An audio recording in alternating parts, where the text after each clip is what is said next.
Hey everybody, Robert Dunt, founder of ArtTop10.com, and so here today with this crazy new idea. I'm going to try and do these 3-minute art rants.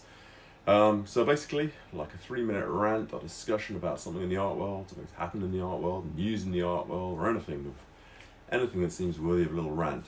Do one every Friday, so you can get excited on Fridays to see the new art rant. Anyway, so as ever, please like and subscribe.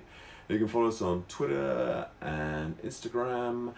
And really important, please, if you can, support us. In the description at the bottom, there is a link to a PayPal where you can donate and support Art Top 10. We have no funding, so we'd love it if you could support us.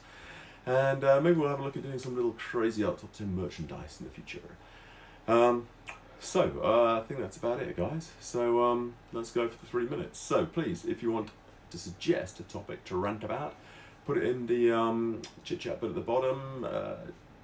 Send it to us on Instagram or Twitter. So here we go. So today's 3-minute art rant is going to be, is photography art? And so let's get the timer going, and I have to stop when it finishes. Go. Okay, so I was sitting around on Vauxhall Station earlier this week, station in London. It was getting dark and it was really beautiful, and I was taking loads of photos with the iPhone as usual. And I was just thinking, oh wow, it's such an amazing way, isn't it, to document your existence and your moment of existence. Photography, it really gives you a chance to take these little photos and sort of steal a moment of time and really place you in a moment. And I was thinking, man, maybe I should give up painting, maybe I should just take photos and become a photographer. And I was thinking about that. Is that right? Is that wrong? And then I was mulling it over, basically. And then I went off to see this exhibition of Russian photos, which was kind of really cool. And it was very much documenting a time. It was documenting a sort of Soviet era when photography was being used as propaganda. And I think one of the photos that I liked most was this fantastic photo that had a side of a guy was slightly relevant at the top, and underneath of him was this huge machine that was turning around. And it really got a sense of that machinery and power. And I suppose in a way it did communicate an idea. It did something more than just documenting a time. There are also these crazy photos of the poet Mayakovsky, who killed himself. He looked like a real bruiser and beat you up in a dark street. He didn't look like a poet, looked like a gangster. But I mean, those things all communicated something. The thing about Mayakovsky just really communicated, oh man, only 1 minute 34 left. The Mayakovsky thing really only communicated a sort of essence of that guy, but it was fascinating to communicate that. But is it art? I don't know.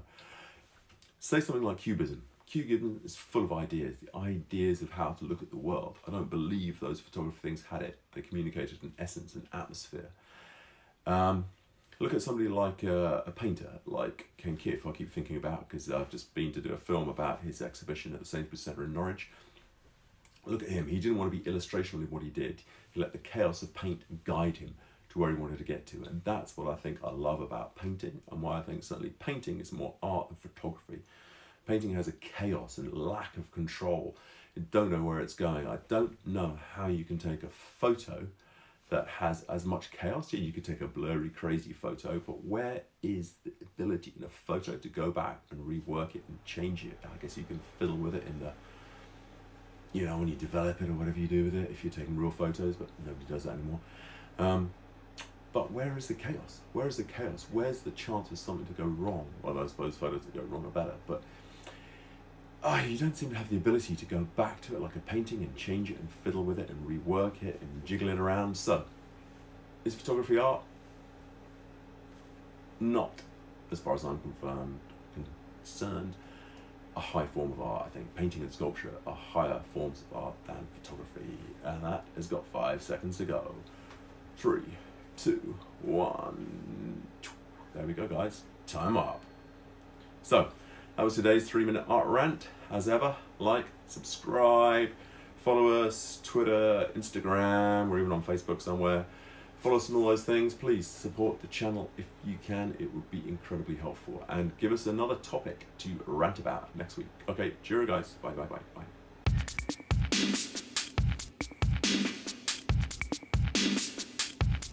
Bumbuckler.